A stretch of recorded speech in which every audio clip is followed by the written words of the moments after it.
Bible విజ్ఞాన శాస్త్రం అంటే ఈ లోకంలో ఉన్న నాస్తికులందరూ కూడా, హేతువాదులు కూడా విజ్ఞాన శాస్త్రాన్ని అంటే సైన్స్ని, భౌతిక వాదం, సృష్టిలో కనబడేదాన్ని పరిశీలనగా తెలుసుకొని ఎన్నో వాస్తవాలని శాస్త్ర ప్రపంచం ఈ ప్రపంచానికి తెలియజేసింది. దాన్ని అంటే ఆ సైన్స్ని ఆధారం చేసుకొని భౌతికవాదం అంటే కనబడే దానిని మాత్రమే నమ్మాలి అనేటువంటి వాదం, అదే హేతువాదము. అలాగే దేవుడు లేడనే నాస్తికులు కూడా ఇలాంటి పంతానే అనుసరిస్తూ ఉంటారు. వారు శాస్త్రాన్ని నమ్ముతారు, సైన్స్ని నమ్ముతారు, బైబిల్ని నమ్మరు. కాబట్టి సైంటిఫికల్గా వాస్తవానికి మనకు తెలియనటువంటి అనేక విషయాలు, స్పేస్కి సంబంధించినవి కానీ, ఎర్త్కి సంబంధించినవి, భూమికి సంబంధించినవి కానీ, సీకి సంబంధించినవి, సముద్రానికి సంబంధించినవి కానీ, వాటి లోతులు, ఎత్తులు, అందులో ఏమేమి ఉన్నాయో, ఎంతెంత దూరంలో ఉన్నాయో, ఎంతెంత లోతులో ఉన్నాయో, ఎంతెంత ఎత్తులో ఉన్నాయో, వీటన్నిటి కూడా నేడు హబుల్ టెలిస్కోప్ ద్వారా ప్రపంచానికి ఎన్నో విషయాలు తెలియజేశారు. నమ్మదగినటువంటి విషయాలని బైబిల్ ఖచ్చితంగా సపోర్ట్ చేస్తుంటుంది. చాలామంది బైబిల్ని సరిగా చదువుకోక, అర్థం చేసుకోలేక ఒక 200 సంవత్సరాల క్రితమే ఆదినాల్లో ఉన్నటువంటి ఆర్సిఎం పీఠాధిపతులు, రోమన్ క్యాథలిక్ మిషన్కి సంబంధించిన మత పెద్దలు, శాస్త్రవేత్తలు కొన్ని విషయాలను చక్కగా కష్టపడి పరిశీలన చేసి కొన్ని వాస్తవాలని లోకానికి చెప్పారు. చెప్పబోతుంటే అవి మాకు బైబిల్కి వ్యతిరేకంగా ఉన్నాయి అని కొంతమంది శాస్త్రవేత్తలను చంపి హింసించి చంపేశారు. మంచి అంటే బైబిల్లో ఉన్న వాస్తవాలను ఆధారం చేసుకొని వాళ్ళు చెప్పారు. కానీ వీళ్ళకు బైబిల్ తెలియక, వాళ్ళు బైబిల్ని బయట పెట్టక, ఈ మతోన్మాద చర్యలకు ఆనాటి మత అధికారులు, ఆదినాల్లో మతాధికారులు ఇలాంటి కార్యక్రమాలన్నీ అధికారికంగా ఎవరినైనా గొప్ప పేరుగాంచిన వారిని కూడా చంపటానికి వారు ఆడిందే ఆట, పాడిందే పాట, అలాంటి ఉన్మాదం జరిగింది కొద్ది కాలం, ఒక 200 సంవత్సరాల క్రితం. అదే ఆర్సిఎం వాళ్ళే ఎక్కువగా దీనికోసం ఎక్కువగా మాట్లాడారు. కాబట్టి అలాంటి దానిని ఆధారం చేసుకుని బైబిల్ విజ్ఞాన శాస్త్రానికి, సైన్స్కి అంత వ్యతిరేకం అనేటువంటి భావాలతో చాలామంది నాస్తికులు, హేతువాదులు వారి మైండ్లో ఫిక్స్ చేసుకొని ఉన్నారు. నిజమైన వాస్తవానికి, వాస్తవ సైన్స్కి బైబిల్ ఎప్పుడూ కూడా వ్యతిరేకము కాదు. అలాంటి దానిని ఈరోజు మనం ఒకటి చూస్తాం. తక్కువ సమయంలో ఎక్కువ ఇన్ఫర్మేషన్ని మనం నేర్చుకునే ప్రయత్నం చేద్దాం. ఓకేనా? భూగోళానికి సంబంధించినటువంటి ఉదాహరణ. మన భారతదేశంలో మన దేశాన్ని గూర్చి మనము గొప్పలు చెప్పుకోవాలి. మన దేశంలో ఉన్నటువంటి వాస్తవాలను చెప్పుకోవాలి. మన దేశాన్ని ఎప్పుడు కించపరిచే విధంగా మనం ఏది చేయాల్సిన అవసరం లేదు, మాట్లాడాల్సిన అవసరం లేదు. అయితే మన దేశంలో కూడా అన్ని దేశాలలో ఉన్నట్టుగా పుక్కిటి పురాణాలు కొన్ని ఉన్నాయి. అబద్ధాలతో కూడినటువంటి పుక్కిటి పురాణాలు కొన్ని ఉన్నాయి. అలాంటి పుక్కిటి పురాణాలలో గ్రీకు దేశానికి ఉంది, గ్రీకులకి ఉంది, భారతీయులకి, మన వాళ్ళకు కూడా ఉంది. ఇలాంటి వాటిలో చెప్పుకోదగినవి ఇతిహాసాలని, పురాణాలని, ఇలాగా రకరకాల పేర్లతో పిలువబడుతూ ఉంటాయి. వీటన్నిటికీ భిన్నమైంది మనోధర్మశాస్త్రం. బ్రాహ్మణులు రాసినటువంటి ఒక దానిని మనువు అనేటువంటి వాడు ఎక్కువగా ప్రచారంలోకి తీసుకొచ్చి ప్రజలందరూ దానినే నమ్మాలి అని ఒక్కానించి ప్రజలకి తీసుకొని వెళ్ళాడు. అందుకే దానిని మనుధర్మశాస్త్రం అంటారు. ఓకేనా? సో అది ఏమైనప్పటికీ ప్రస్తుతం మన దేశంలో భూగోళానికి సంబంధించి కానీ, మానవునికి సంబంధించి కానీ, మన దేశపు పురాణాలలో కానీ, ఇతిహాసాల్లో కానీ ఏదైనా వ్రాయబడి ఉంటే అది శాస్త్రానికి సరితూగగలిగేటట్టుగా సమాధానం చెప్పి ఉండాలి. కానీ అలాగ లేదు. అంతేకాదు, ప్రపంచవ్యాప్తంగా గ్రీకు తత్వశాస్త్రమును మహాపేరుగాంచింది అది. కానీ వారి గ్రీకు పురాణాలలో కూడా భూమిని గురించి కొన్ని తప్పుడు నిర్ణయాలు, తప్పుడు యొక్క సిద్ధాంతాలని ఆ దేశ ప్రజలు, ఆ సామ్రాజ్య ప్రజలు నమ్మారు. ఇతిహాసాలు, పురాణాలు ఈ మధ్యన రాయబడ్డాయి. కాకపోతే కాకమ్మ కథలు చెప్తుంటారు వాళ్ళు. లక్షల సంవత్సరాల క్రితం మానవ మనుగడే లేదు. మానవ మనుగడ అంతా కూడా 6,000 సంవత్సరాల 6-7,000 సంవత్సరాల లోపు మాత్రమే మానవ మనుగడ భూమి మీద ఉంది. ప్రపంచంలో ఎవడైనా దీన్ని ఒప్పుకు తీరాలి. అంతేగాని 1,00,000 సంవత్సరాల వెనకాలంటే కాకమ్మ కథలు ఆధారం లేనటువంటి మాటలు అవన్నీ.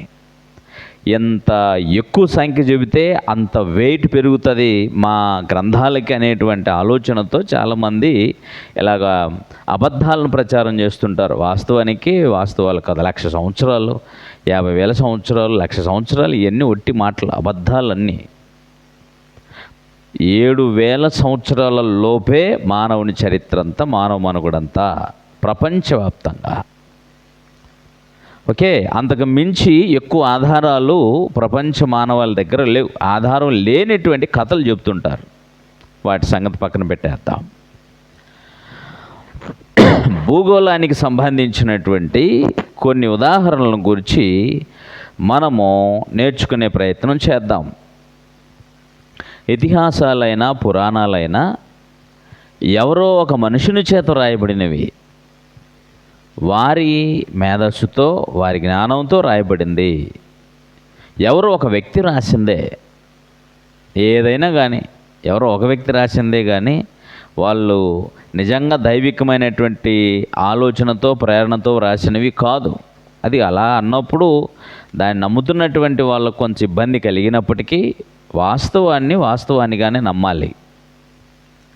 బైబిల్ని 40 మంది దేవుని పరిశుద్ధాత్మ చేత ప్రేరేపించబడి వ్రాశారు. అది దేవుని గ్రంథం అనడానికి కావలసిన రుజువులు, ఆధారాలు శాస్త్రీయంగానూ, చారిత్రకంగానూ, భౌగోళికంగానూ, రాజ్యాల ప్రకారంగానూ ఏ కోణంలో కొలిచి చూసినా కూడా బైబిల్ దేవుని గ్రంథం అనడానికి కావలసినన్ని ఆధారాలు ఉన్నాయి. ఈ గ్రంథానికి ఉన్నన్ని ఆధారాలు ప్రపంచంలో ఏ మత గ్రంథానికి కూడా ఉండవు. కథలు ఉన్నాయి, కల్పితాలు ఉన్నాయి, మనుషుని జ్ఞానం ఉంది. ఇంకా చెప్పాలంటే అబద్ధాలు ఉన్నాయని కూడా చెప్పాలి. ఈ క్రమంలో మనము మానవుని గురించి, మానవ శాస్త్రాన్ని గురించి తర్వాత చెప్తాను. కానీ ముందుగా మనము భూగోళాన్ని గురించి నటువంటి ఉదాహరణని మనము నేర్చుకునే ప్రయత్నం చేద్దాం. ఓకేనా? బైబిల్ మానవ ఊహాతీతానికి సంబంధించింది. అంటే మానవుని ఊహలకు మించింది.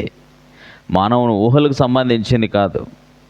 మనుషుడు తన ఊహను బట్టి చెప్పుట వలన ప్రవచన గ్రంథంలో ఎప్పుడు ఏ మాట రాయబడలేదని చాలా స్పష్టంగా తెలియజేయబడింది. అందుకని ఏ విషయమైనా పేర్లతో, వారి ఆయుష్కాలం, వారి కుటుంబం, వారు నివసించిన కాలం, వారు నివసించినప్పుడు వారు ఏ రాజ్యం, వారి దేశాన్ని, ప్రపంచాన్ని పరిపాలన చేస్తుందో, ఇవన్నీ చక్కటి ఆధారాలతో బైబిల్ గ్రంథం ఉంటుంది. కాబట్టి బైబిల్లో ఊహలు ఉండవు. వాస్తవమైనటువంటి సత్య గ్రంథం బైబిల్. ఓకే, ఈ క్రమంలో మనము మన దేశ పురాణాలలో లేక ఇతిహాసాలలో భూమిని గురించి కొన్ని కథలు రాసుకున్నారు. 2 విషయాలు చెప్తాను. గ్రీకు పురాణాలలో భూమిని గురించి ఏం రాసుకున్నారు, అలాగే హైందవ పురాణాలలో భూమిని గురించి ఏం రాసుకున్నారు, నేడు శాస్త్రం ఏం చెబుతుంది, శాస్త్రం పుట్టకముందు బైబిల్ ఏం చెబుతుంది, ఇవన్నిటినీ మనం ఈరోజు చూస్తాం. Okay, right. మన దేశపు హిందూ పురాణాలలో భూమి అష్టదిగ్గజాలపై నిలిచి ఉన్నట్టుగా చెప్పుకుంటారు. అర్థమైందా? అష్టదిగ్గజాలు అంటే 4 బలమైన 8 దిక్కులు భూమిని బలమైనటువంటి ఏనుగులు మోస్తున్నట్టుగా మరి చెప్పుకుంటారు. అలాగే దాన్ని ఆధారం, ఆ మాటల ఆధారం చేసుకునే శ్రీకృష్ణ దేవరాయలు అనేటువంటి రాజ్యాధిపతి తన ఆస్థాన కౌలుకి ఏం పెట్టంటే అష్టదిగ్గజాలు అనేటువంటి బిరుదు ఇచ్చాడు వాళ్ళకి. దేని ఆధారం చేసుకొని అంటే మన భూమిని అష్టదిగ్గజాలు మోస్తున్నాయి అని. అంటే వాళ్ళ ఉద్దేశం ఏంటంటే భూమి బలపరుపుగా ఉందని, బలపరుపుగా ఉన్నటువంటి ఈ భూమిని 8 ఏనుగులు, బలమైనటువంటి ఏనుగులు భూమిని మోస్తున్నాయి అనేటువంటిది వారి యొక్క కథ. ఓకేనా? ఇంతకీ ఈ ఏనుగులు ఈ భూమిని ఎక్కడ నిలుచుండి మోస్తున్నాయనే దానికి సమాధానం లేదు. మనం అట్లాంటివి అడగకూడదు. అర్థమైందా? భూమిని మోయటానికి, బలపరుపుగా ఉన్న ఈ భూమిని మోయటానికి 8 బలమైన ఏనుగులు లాంటివి మోస్తున్నాయి అనేటువంటి దాన్ని అయితే పురాణాలు రాసుకున్నారు భూమిని గూర్చి. కానీ ఈ ఏనుగులు ఈ భూమిని ఎక్కడ నిలుచుండి మోస్తున్నాయి అనేటువంటి దానికి సమాధానం ఉండదు. ఏనుగులు ఎక్కడ ఉంటాయి? భూమి మీద ఉంటాయి, భూమి క్రింద ఉంటాయా? భూమి మీద కదా ఉంటాయి. కాబట్టి ఎందుకు అని అంటే ఆ దినాలలో వాళ్ళకి తెలిసినంత మట్టుకు ఏదో ఒకటి రాసుకోవాలని చెప్పేసి అలా రాసుకున్నటువంటి ఆధారాలు ఉన్నాయి. ఓకేనా? ఇది అంతేకాకుండా మరి మన దేశపు పురాణాలే కాదు, ఇంకా ఈ భూమిని రక్షించటానికి దానిని మోసినటువంటి దశావతారాలు ఉన్నట్టు కూడా మన దేశపు ఇతిహాసాలు చెబుతాయి. దశావతారాలు మన భూమిని రక్షించటానికి వెలిశాయి అనేటువంటిది కూడా ఇతిహాసాల్లో చెప్పుకున్నటువంటి విషయాలు. ఓకేనా? ఇది శాస్త్రానికి నిలబడుతుంది అంటారా? అంత మాత్రమే కాదు, ఇది మన దేశంను గూర్చి మాత్రమే కాదు. గ్రీకు సామ్రాజ్యం అంటే అందరికీ తెలుసు. అందులో బాగా పేరుగాంచిన, ఆ సామ్రాజ్యంలో మహాపేరుగాంచినటువంటి వ్యక్తి ఎవరో తెలుసా? గ్రీక్ కింగ్ ఎవరు? ది గ్రేట్ అలెగ్జాండర్ అంటారు. ఇది కాదని లేనటువంటి సత్యం, ప్రపంచ చరిత్రాత్మకమైంది. అర్థమైందా? ప్రపంచమంతా కూడా గ్రీకు మహాసామ్రాజ్యాన్ని ఒప్పుకోక తప్పదు. ఆ మహాసామ్రాజ్యంలో పేరుగాంచినటువంటి వాడే ది గ్రేట్ అలెగ్జాండర్ అంటారు. ఓకేనా? సో ఆ దేశానికి సంబంధించినటువంటి వారి పురాణాలలో కూడా, వారి తత్వంలో కూడా, వారి పాండిత్యంలో కూడా భూమిని గురించి ఏం రాసుకున్నారంటే, ఈ విశ్వంలో భూమిని అట్లాస్ అనేటువంటి ఒక మహావృద్ధుడు మోస్తున్నాడని చెప్పుకునేవారట. అర్థమైందా? అట్లాస్ అంటే తెలుసా మీకు? సైకిల్ తెలుసా మీకు? సైకిల్ కొద్ది కాలం హీరో అనేటువంటి పేరు మీద సైకిళ్ళు వచ్చాయి. కానీ వాటితో పాటు ఇంకా పూర్వం నుంచి కూడా ప్రపంచ దేశాలన్నింటిలో అట్లాస్ సైకిల్ ఉంది. ఆ అట్లాస్ సైకిల్ మీద ఒక బొమ్మ ఉంటుంది. ఏం బొమ్మ ఉంటుంది? ఒక వ్యక్తి తన భుజం మీద భూగోళాన్ని అంతటినీ మోస్తున్నట్టు ఉంటుంది. ఆ సైకిల్ అమ్ముకోవడానికి పెట్టుకున్నాడు దాన్ని. సైకిల్ ఎలాంటిదంటే, ఒక వ్యక్తి భూగోళాన్ని మోస్తున్నంత బలవంతుడు ఎలాగైతే ఉంటాడో అలాగ ఈ సైకిల్ కూడా భూగోళాన్ని అంతా మోయగలిగినంత గొప్పదనే బొమ్మ దాని మీద వేసి అమ్ముకుంటూ ఉంటాడనమాట. అట్లాస్ అతని పేరు. ఇది ప్రపంచ దేశాల పటాలతో కూడినటువంటి పుస్తకం. నేటి వరకు కూడా మరి బజారులో దొరుకుతుంది. అది అట్లాస్ పేరు మీదే పిలువబడుతూ ఉంటుంది. అట్లాస్ అనేటువంటి గ్రీకు హీరో ఈ భూమిని మోస్తుండేవాడట. అయితే ఆయన వృద్ధుడైపోతున్నందుచేత మరొక యవనుడు హెర్క్యులెస్ అనేటువంటి మరో యువకుడు ఏం చేశాడంటే, బంగారు యాపిల్స్ కోసం ప్రయాణం అయిపోతూ ఉన్నాడట. బంగారు యాపిల్స్ కోసం ప్రయాణం అయిపోతుంటే భూమి యొక్క అడుగు భాగాన ఒక పెద్ద మనిషి, అదే అట్లాస్ అనేటువంటి ఆ వ్యక్తిని చేరుకోగలిగాడు. అతడు భూమిని మోసుకుంటూ ఉన్నాడట.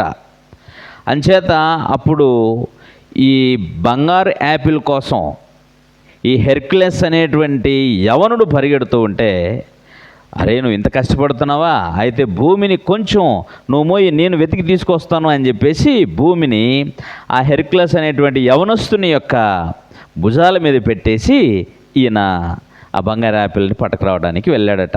ఇది గ్రీకు పురాణాలలో భూమిని గూర్చినటువంటి బోగట్ట. అర్థమైందా మీకు? అంటే పేరుగాంచినవి గ్రీకు పురాణాలు, పేరుగాంచినవి. మన భారతదేశంలో ఇతిహాసాలు, పురాణాలు కూడా పేరుగాంచినవే. కానీ భూమిని గురించి వీరు చెప్పినటువంటి విషయం ఎలా ఉంది? వీరి విశ్వాసము భూమికి సంబంధించి వారి పాండిత్యమో, వారి తత్వశాస్త్రమో, వారి తత్వజ్ఞానమును ప్రపంచంలో గొప్ప చేసుకోవటానికో, లేకపోతే మన దేశంలో హైందవత్వాన్ని హైలైట్ చేయడం కోసం ఎవరో వ్యక్తులు రాసుకున్నటువంటి ఇతిహాసాలు, పురాణాలు పక్కన పెట్టేస్తే చాలామందిలో కూడా ఇవేవో దైవ గ్రంథాలు అయినట్టుగా మాట్లాడుతుంటారు. మత గ్రంథాలు అన్నంతవరకు సమస్య లేదు, కానీ దైవ గ్రంథం అనుకుంటే అది కరెక్ట్ కాదు. ఓకేనా? కాబట్టి ఇలాంటి పరిస్థితులు గుండా ప్రపంచం ఎంతో అత్యున్నతమైనటువంటి స్థితికి ఈరోజు చేరుకోగలిగింది. అర్థమైందా? ఇలాగా ఆకాశపు అంచుల్ని తెలుసుకోవాలనే గొప్ప ఆసక్తితో ఆకాశపు అంచు కోసం ఆకాశంలోకి వెళ్ళి చూడబోతుంది. కానీ అది వారికి దొరకదు, ఇప్పటి వరకు దొరకలేదు. కానీ ఆకాశంలో ఎక్కడెక్కడ ఏమేమి ఉన్నాయో అన్నిటినీ చెప్పగలిగారు. అక్కడికి వెళ్ళి భూమిని స్కాన్ చేశారు, ఫోటో తీశారు. అప్పుడు భూమి వారికి కనబడింది ఏమిటంటే, భూమి గుండ్రముగా ఉన్నది, ఎవడూ దానిని మొయ్యలేడు. దాన్ని మొయ్యాలి అని అంటే భూమి బల్లపరుపుగా ఉంటే 8 దిక్కుల నుంచి 8 బలమైనటువంటి జంతువులు మోయగలవు, కానీ మోయలేరు కదా. అది భూమి బల్లపరుపుగా లేదు, భూమి గుండ్రంగా ఉంది. కాబట్టి గుండ్రముగా ఉన్నటువంటి భూమిని చుట్టూరా స్కాన్ చేయగలిగారు. స్కాన్ చేస్తే ఏం దొరుకుతుంది? దీనిని మోయటానికి ఏ విధమైనటువంటి ఆధారము వారికి కనిపించలేదు. అర్థమైందా? కాబట్టి భూమిని గురించి ఒక్కొక్కరు ఒక్కొక్క విధంగా చెప్పినటువంటి విషయాలన్నిటినీ మీరు ఆలోచన చేస్తే వాటన్నిటికీ భిన్నంగా శాస్త్రం చెప్పింది. భూమి శూన్యంలో ఏ ఆధారం లేకుండానే నిలిచి ఉంది. ఈ వాస్తవాన్ని తెలియజేయటానికి క్రీస్తుపూర్వం 1400 సంవత్సరాల క్రితము యోబు గ్రంథంలో రాయబడింది. అర్థమైందా? క్రీస్తుపూర్వం 1400 సంవత్సరాల క్రితము భూమిని గురించి ఇలా వ్రాయబడింది. చూడండి ఒకసారి. యోబు గ్రంథం 26వ అధ్యాయము 7-8 వచనాలు.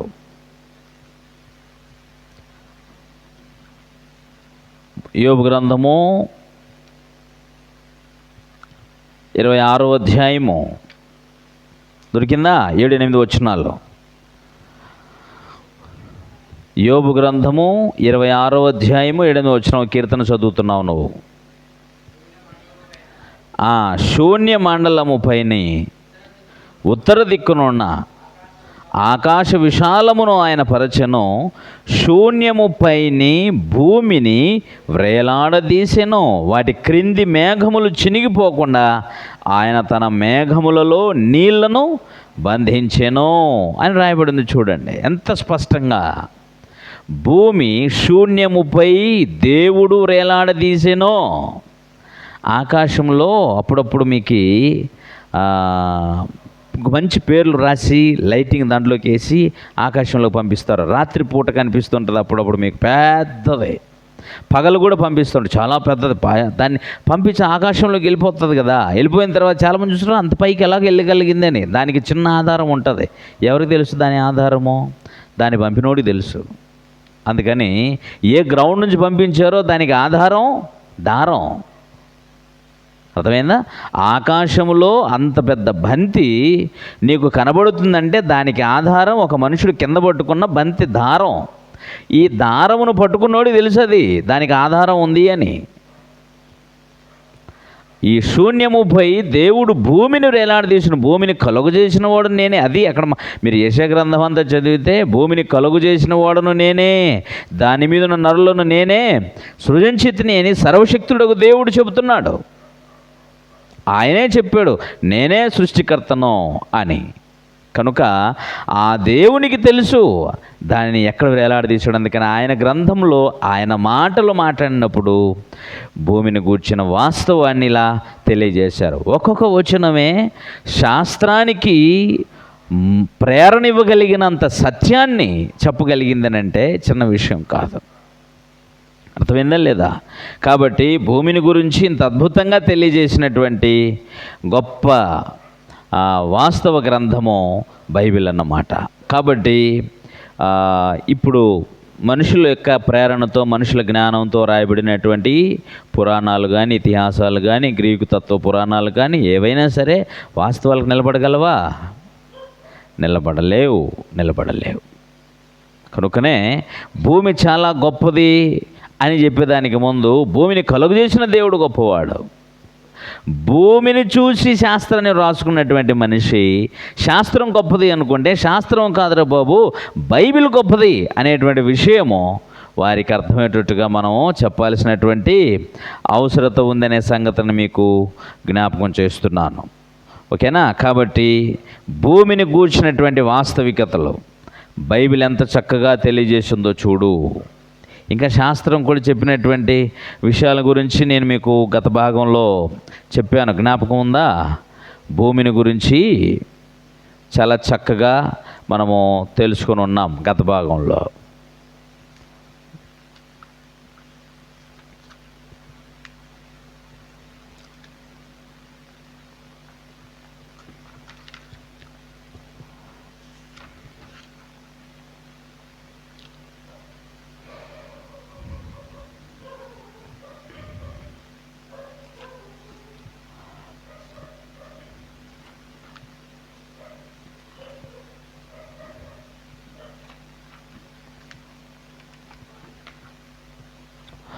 భూమిని గురించి 1475 సంవత్సరంలో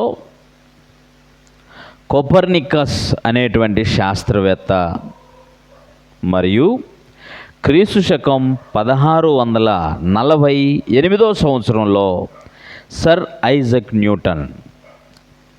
అర్థమైందా? క్రీస్తు శకము 1475లోనూ కోపర్నికస్ అనేటువంటి శాస్త్రవేత్త చెప్పాడు భూమి శూన్యంలో ఉంది అని. ఆ తరువాత మరో 200 సంవత్సరాలకి 1648 సంవత్సరంలో సర్ ఐజక్ న్యూటన్ కూడా చెప్పాడు భూమి శూన్యములో వేలాడుతుంది అని. అదే యోబు గ్రంథం అయితే క్రీస్తు పూర్వం 1400 సంవత్సరాల క్రితం, అంటే మన శాస్త్రవేత్తలు చెప్పకముందు క్రీస్తు శకం 16వ శతాబ్దంలో సర్ ఐజక్ న్యూటన్ చెప్తే, దానికి ముందు ఇది క్రీస్తు శకం 1600 అయితే అంతకుముందు 1400 సంవత్సరాల క్రితం యోబు గ్రంథంలో రాయబడిందంటే దాదాపుగా 3000 సంవత్సరాల క్రితం ఈ విషయము మనకు తెలిసే కాలం నాటికి, లేక భూమి శూన్యంలో వేలాడదీయబడిందని సర్ ఐజక్ న్యూటన్ చెప్పే కాలం నాటికే 3000 సంవత్సరాల క్రితం బైబిల్లో యోబు గ్రంథము ఆయన ఊజు దేశంలో నివసించిన వాడు. అతని జీవితకాలం, అతని వంశం, అతని పనివాళ్ళు, అతని భూమి నేడు మస్కట్గా పిలువబడుతున్న ఊజు దేశంలో అతను నివసించినటువంటి వాడు. అతడు దేవుని యందు భయభక్తులు కలిగినటువంటి ఆ గ్రంథంలో దేవుడు చక్కగా ఆ విషయాన్ని తన సేవకుల ద్వారా తెలియజేశాడు. బైబిల్ ఎంత గొప్పది! అందుకే చెప్పాను ముందే, సైన్స్ అనే దానికి నామరూపం లేనప్పుడే బైబిల్ వాస్తవాన్ని చెప్పింది. సైన్స్ పుట్టడానికి లేక సైన్స్ని మాట్లాడటానికి కూడా వాళ్ళకంటూ ఒక ప్రేరణ అవసరం, ఆలోచింపజేయటానికి ఒక ప్రేరణ అవసరం.